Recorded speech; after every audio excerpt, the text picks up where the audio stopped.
Meu nome é Manuela e eu vou falar sobre a Teresa de Benguela, rainha do quilombo de Quariterê. Vivências de Teresa de Benguela. Para muito além de onde os olhos podiam ver, estendiam-se os domínios na América do rei I de Portugal. Mas um pedaço escondido do Brasil era domínio de outra rainha, Teresa de Benguela. Rainha Teresa, como ficou conhecida em seu tempo, viveu durante o século XVIII no Vale do Guaporé, quando Vila Bela de Santíssima Trindade era a primeira capital do Mato Grosso. Sua origem é um tanto incerta. Alguns registros portugueses se referem a ela como uma africana de Angola, embarcada no porto de Benguela.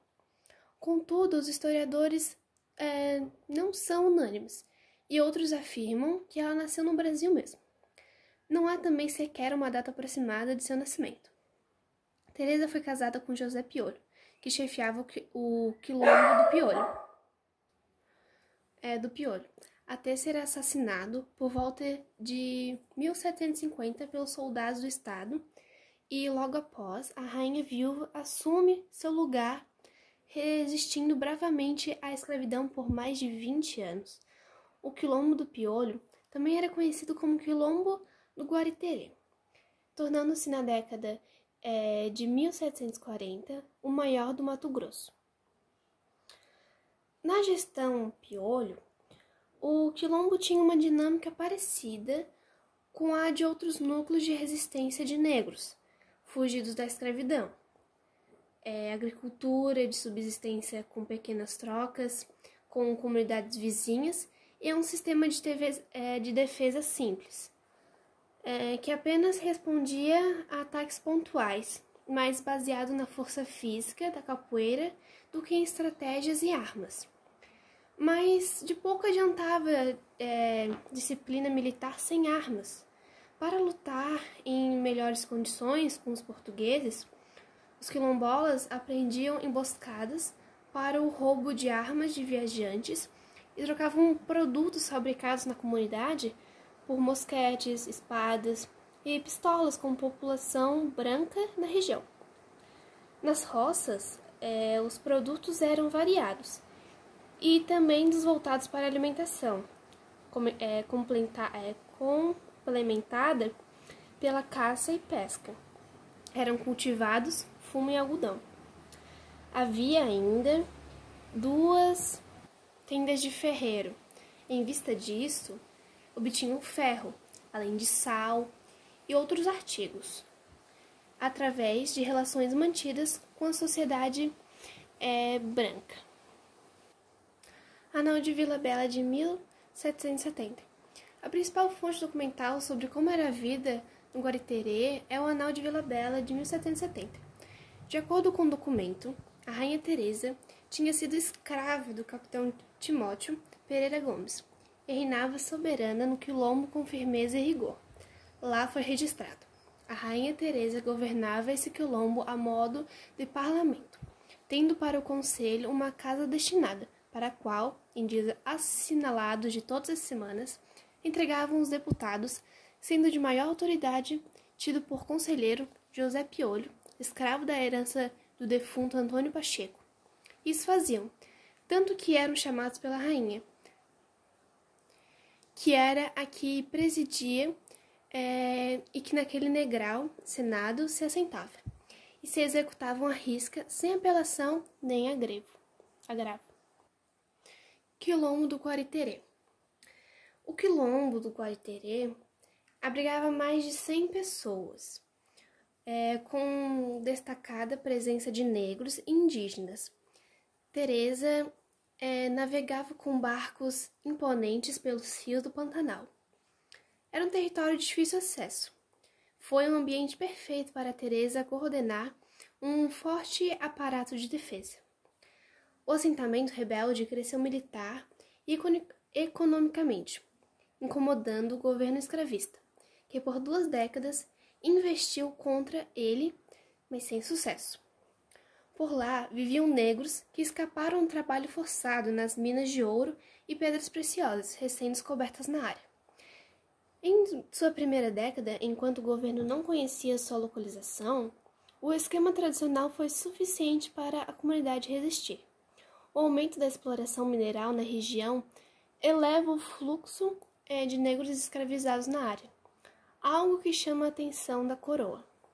Teresa aplicava duros castigos, como enforcamento, fratura de pernas, enterramento vivo para aqueles que despovoassem, uma vez que isso colocaria em risco a segurança, a defesa e a própria existência do quilombo.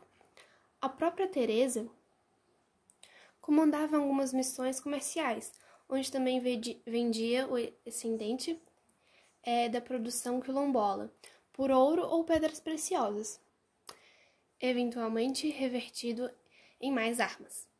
Apesar de todos esses cuidados, o Guariterê seria conquistado em 1770, quando o quilombo foi destruído pelas forças de Luís Pinto de Souza. Contínuo. A posição do quilombo o tornava um alvo particularmente crucial para o governo português. A fuga de escravos e a formação de quilombos preocupavam os administradores coloniais de Vila Bela. O escape para os domínios espanhóis dificultava a recaptura e impedia a realização de expedições punitivas. A fuga dos quilombolas e a captura de Teresa de Benguela. Em 27 de junho de 1770, partiu uma companhia especialmente montada para atacar o quilombo. No dia 22, chegaram, abriram fogo e a maioria dos quilombolas conseguiu fugir. A rainha Teresa ordenou que os quilombolas pegassem em armas para resistir, não só os mosquetes já citados, como arcos e flechas indígenas. Seguindo os soldados as trilhas, foram alborrando em várias malocas daqueles inimigos, do quais alguns se puseram em resistência, de forma que os soldados, em sua necessária defesa, se viram obrigados a fazerem-lhe tiro para salvarem as suas vidas. Além dos mortos, um total de quase 80 negros e 30 indígenas foram capturados e levados para Vila Bela.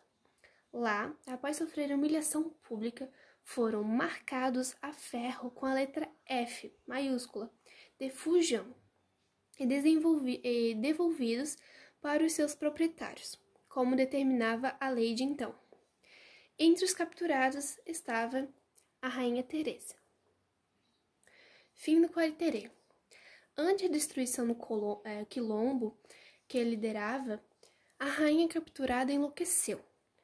Posta em prisão à vista de todos aqueles a quem governou naquele reino, lhe diziam essas palavras injuriosas, de forma que, envergonhada, se pôs muda.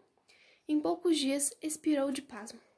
Morta ela, Celica cortou a cabeça e se pôs no meio da praça daquele quilombo, em um alto poste, onde ficou para a memória e exemplo dos que a vissem, descreve o documento colonial Anal de Vila Bela. Mas isso não foi o fim, não, do Guariterê, né? Os quilombolas que conseguiram fugir do ataque se esconderam e se reorganizaram na mata, reerguendo seu assentamento. Somente em 1795 o quilombo foi finalmente eliminado, numa investida que contou com a participação de um negro forro, capturado na ação de 25 anos antes. Teresa entraria para a história como uma das menos faladas mártires do período colonial. Dia da Mulher Negra no Brasil. A história de Teresa de Benguela demorou a ganhar projeção. No entanto, passados quase 250 anos, o reconhecimento começa a aparecer. Uma lei foi aprovada em 2014, instituiu 25 de julho, data de sua morte, como o Dia Nacional de Teresa de Benguela e da Mulher Negra.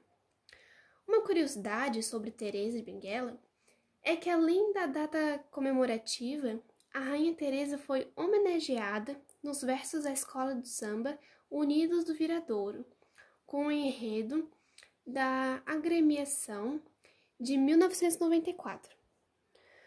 Bom, aqui estão as referências, espero que tenham gostado e espero que eu tenha concluído a proposta do trabalho.